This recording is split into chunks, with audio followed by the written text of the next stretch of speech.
Good morning, welcome to the channel. Here we are in New Mexico. It's not so sunny today, but it's still beautiful. I'm outside with my morning cup of green tea, Yogi brand. I love that tea. With those little quotes that come on the little tea tag.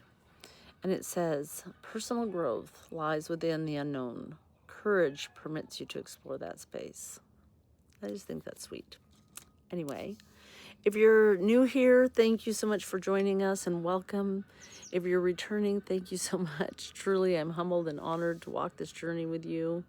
I'm Nurse Adrienne. I've been a nurse for almost 30 years in emergency rooms, in ICUs, in hospitals, where people really come face to face with life, with some of the worst moments in their lives.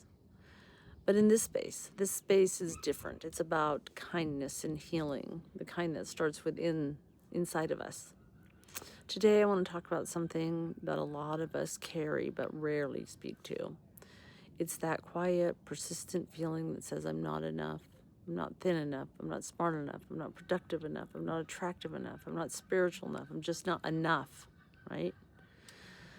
Sometimes this belief screams in our head, and sometimes it's just a whisper, but it often shows up. When we scroll through social media, we're comparing our real life to someone else's highlight reels. It shows up when you try something new and you're here. Who do you think you are? It shows up when you're exhausted, but you still feel guilty for resting. It shows up when you're just resting because you feel like it. It shows up when I'm writing a book or I'm creating a reel. It shows up for me too. And I want you to know that you were not born with that belief. You were conditioned into it.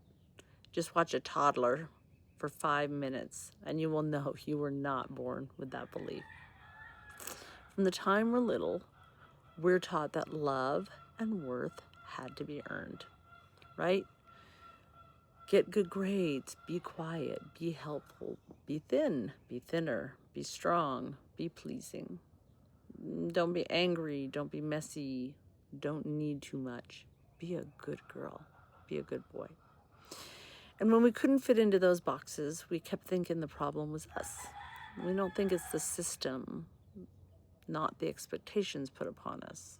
We just keep thinking it's us. We internalize the lie that we're only lovable when we are perfect, and that that lie is the root of so much suffering for so many people. But here's the truth. I want to offer you today with my whole heart. You are not broken. You are not too much. You do not need to be fixed. You need to remember who you are. So this goes hand in hand with my book, The Pearl of Great Price, Finding the Treasure Within, because really that's who you are. You are a treasure.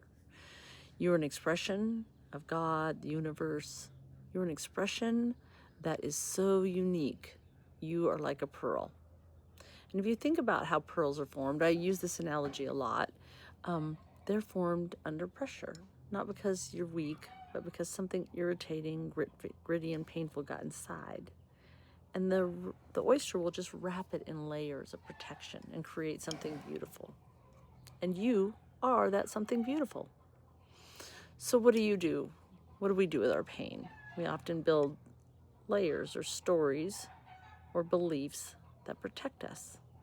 But over time, some of those layers that were meant to protect us actually start to hide who we truly are. And we start to believe some of those stories that were not well informed to begin with. We begin to believe that the pain is not who we are. Or we believe the pain is who we are, but it's not. So you're not your trauma. You are not your failures. You are not your diagnosis. You are not your weight or your bank account.